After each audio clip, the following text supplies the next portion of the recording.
क्या आपने कभी ऐसा महसूस किया है जैसे आप पूरी तरह से खो गए हैं? जैसे आप अपनी जिंदगी के चौराहे पर खड़े हैं और आपके पास कोई आइडिया नहीं है कि क्या करना है? अरे, आप अकेले नहीं हैं। हजारों साल पहले एक अद्भुत युद्ध के मैदान में एक बेजोड़ योद्धा ने भी यही महसूस किया था। उनका नाम था अर्जुन। आज हम आपको सिर्फ एक साधारण कहानी सुनाने नहीं जा रहे हैं।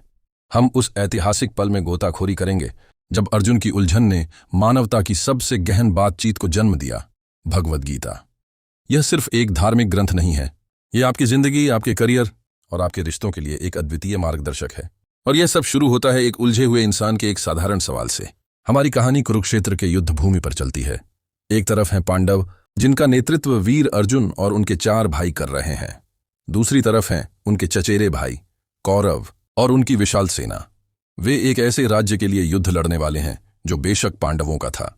लेकिन जब अर्जुन युद्ध की तैयारी करते हैं तो वह अपने सारथी, जो कि और कोई नहीं बल्कि भगवान कृष्ण हैं, से कहते हैं कि उन्हें दोनों सेनाओं के बीच ले चलें।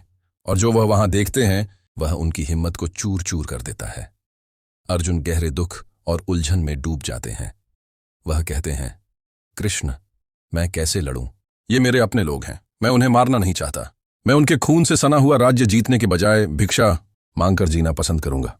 यह एक योद्धा की कमजोरी नहीं है, यह एक इंसान है जो एक कठिन नैतिक दुविधा का सामना कर रहा है। क्या यह वही दुविधा नहीं है जिसका सामना हम आज करते हैं, जब हमारा कर्तव्य हमारी भावनाओं से टकराता है, जब हमें काम पर एक कठिन निर्णय लेना होता है जो किसी दोस्त को चोट पहुंचा सकता है, या जब हमें सही के लिए खड़ा होना पड़ता है, भले ही इसका मतलब अपने ही परिवार का सामना करना हो। और यहीं से भगवद गीता की शुरुआत होती है। कृष्ण एक कोमल मुस्कान के साथ एक गहरा और अद्भुत सत्य समझाना शुरू करते हैं। वह अर्जुन से नहीं कहते कि बस लड़ो, वह अर्जुन के दुख की जड़ को संबोधित करते हैं। वह बताते हैं कि अर्जुन सिर्फ यह भौतिक शरीर नहीं है जो अस्थायी है, वह तो शाश्वत आत्मा है। आत्मा को मारा नहीं जा सकता, इसे जलाया या धोया नहीं जा सकता।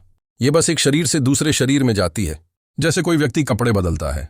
यह पहला सबक गीता की नींव है। भगवान कृष्ण हमें बता रहे हैं कि हमारे डर और चिंताएं अक्सर उन चीजों से जुड़ी होती हैं जो अस्थायी हैं।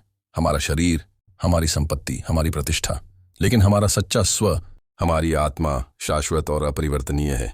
तो जब आप असफलता, नौकरी छूटने या किसी कठिन बातचीत के बारे में चिंतित हों, तो खुद से पूछें, क्या यह डर शरीर के बारे में है या आत्मा के बारे में?